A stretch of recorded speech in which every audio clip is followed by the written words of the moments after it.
जोहार आप सभी स्टूडेंट्स का आप सभी के YouTube channel Jharkhand math zone पर मैं सचिन चंद्र आप सभी स्टूडेंट्स का स्वागत करता हूं आप सभी के YouTube channel Jharkhand math zone पर। तो प्यारे बच्चों, आप सभी का स्वागत है लेक्चर नंबर 35 में, जहां पर मैं आपको बताऊंगा क्वेश्चन नंबर 13 और ये एक्सरसाइज 1B का सॉल्यूशन मैं बता रहा हूँ। और ये क्वेश्चन बहुत ही इंपॉर्टेंट है और बहुत ज़्यादा VVI है, ये एग्ज़ाम में कई बार आ चुका है।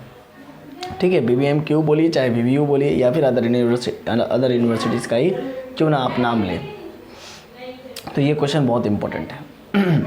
क्वेश्चन है P+3Q = 5Z + 10Y - 3X। ठीक है, तो सबसे पहले लिख देंगे सॉल्यूशन में the given partial differential equation is P+3Q = 5Z + 10Y - 3X। Equation number 1।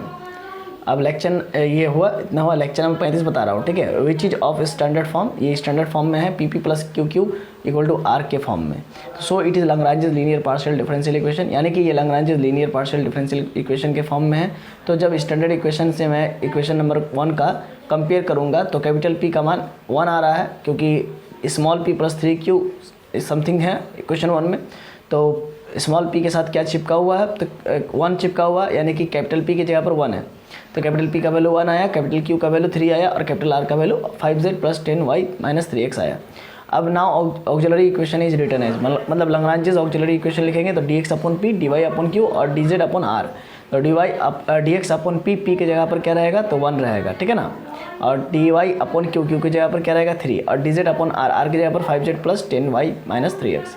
Equation number 2 हो गया। अब taking first two and second ratio, first and second ratio ले लेते हैं dx/1 और = dy/3। तो इसको क्रॉस मल्टीप्लाई करते हैं तो 3dx = dy आ गया। अब integrating both sides then we get 3dx का इंटीग्रेशन करें 3x होगा, dy का इंटीग्रेशन करेंगे y होगा, अब प्लस a1 होगा। अब क्या होगा, 3x इधर प्लस y है तो इधर आ जाएगा तो -y होगा, 3x - y = a1। अब माइनस यहाँ पर कॉमन ले लूँगा तो y - 3x हो गया। इधर -2 उधर ट्रांसफ़र कर देंगे a1 में तो -a1 हो जाएगा और -a1 को हम लोग a मान लेते हैं। ये इक्वेशन नंबर 3 हो गया। ठीक है, अब taking first and last ratio, अब फर्स्ट और लास्ट रेशियो ले लेंगे आप इस बार।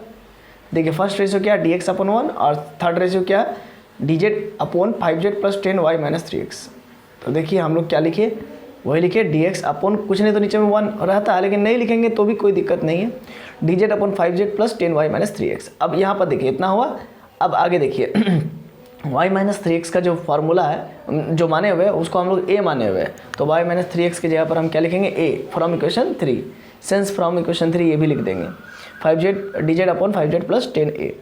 अब क्या करेंगे, on integrating both sides then we get, दोनों तरफ इंटीग्रेट करेंगे तो dx का इंटीग्रेशन x हो जाएगा और dz/, देखिए 5Z + 10a, और 10a यहाँ पर कांस्टेंट ट्रीट हो रहा है और 5z मतलब कि ऊपर में z है तो नीचे में z का ही टर्म है z, है ना। तो इसका मतलब z के साथ जो चिपका हुआ है उसको z का कोफिशिएंट कहेंगे। कोफिशिएंट हमेशा इंटीग्रेशन में निकल जाता है ना, डिवाइड के फॉर्म में, तो इसीलिए 1/5 निकल गया और 1/5Z + 10a को हम लोग x ट्रीट कर रहे हैं, मतलब 1/x dx, है ना। तो फार्मूला लग गया ना log x का, log ऑफ 5Z + 10a हो गया, है ना, समझ रहे ना। अब प्लस का एक इंटीग्रल कांस्टेंट b, क्लियर है, मतलब 1/5Z + 10a upon into dz, है ना, ऊपर में dz है। तो ये log का फार्मूला में सेट हो रहा है, इसलिए log 5Z + 10a और z का इंटीग्रल z का कोफिशिएंट 1/5 हो गया। अब प्लस b एक इंटीग्रल कांस्टेंट, ठीक है ना। और इस 5 को जो है कि आप देख सकते हैं, ये पहले x है और ये प्लस b है इधर, मतलब इधर लेफ्ट हैंड साइड में x है और राइट हैंड साइड में प्लस b है, तो प्लस b को उधर ले जाएंगे तो x - b हो जाएगा और ये जो 5 आपका डिवाइड में है वो इंटू में चला जाएगा, x - b × 5, ये हो गया। अब आगे एक आपको फार्मूला मालूम होना चाहिए कि log ऑफ x और बेस e और इक्वल टू सामने में कुछ रहे तो उसको हम लोग एक्सपोनेंशियल के पावर में लिख सकते हैं, यानी कि अगर यहाँ से log को हटाना है, यहाँ से log को हटाना है तो e के पावर क्या हो जाएगा, x - b हो जाएगा इंटू 5 हो जाएगा और इधर log टू हट जाएगा 5Z + 10a। ये फार्मूला होता है, ये क्या होता है, एक फार्मूला होता है। तो देखिए मैं आपको बता देता हूँ फार्मूला टू, ठीक है। देखिए आप कॉपी लिखिए, कॉपी लीजिए और कॉपी में लिखिए तभी समझ में आएगा। मेरा कॉपी कहाँ गया, हमको भी लिखना पड़ेगा ना तभी तो मैं समझा पाऊँगा ना। हाँ ऐसा कीजिए, इस फार्मूला को समझने के लिए आप सबसे पहले क्या कीजिए, log x लिखिए, log x बेस e लिखिए, ठीक है, लिख ली। और इक्वल टू लिखिए ए लिखिए, ए क्या लिखिए, a log x base e equal to a लिखिए। अब मैं जैसा जैसा बता रहा हूँ वैसा वैसा कीजिए।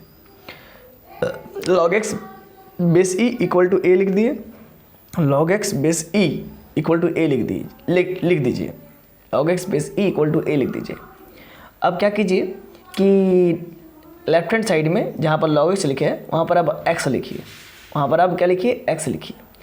और राइट हैंड साइड में जहाँ पर आप a लिखे हैं, a, वहाँ पर e के पावर a लिख दीजिए।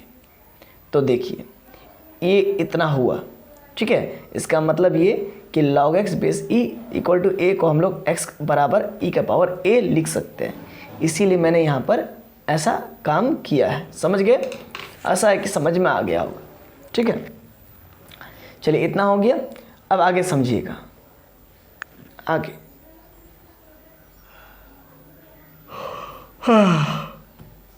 देखिए e to the power x minus बी इक्वल टू इंटू 5, तो x e to the power 5x minus 5b हो जाएगा। तो उसको फिर लिख दीजिएगा e to the power 5x और e to the power minus 5b।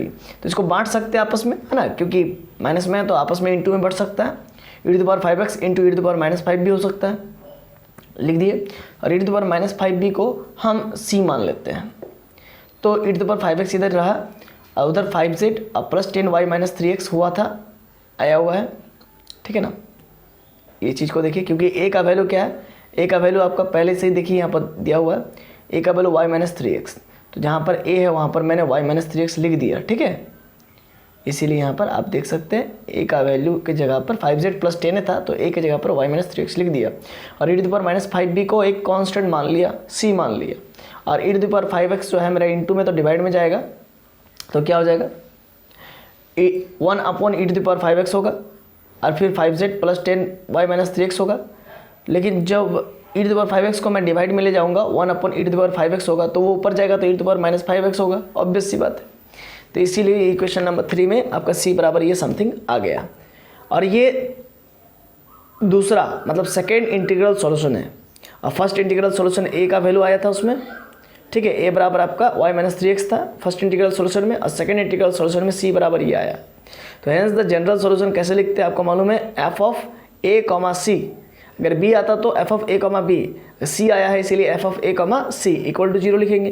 तो a का वैल्यू y माइनस 3x था और c का वैल्यू आपका e to the power minus 5x into 5z plus 10y minus 3x आया, लिख दिए और इक्वल टू का 0।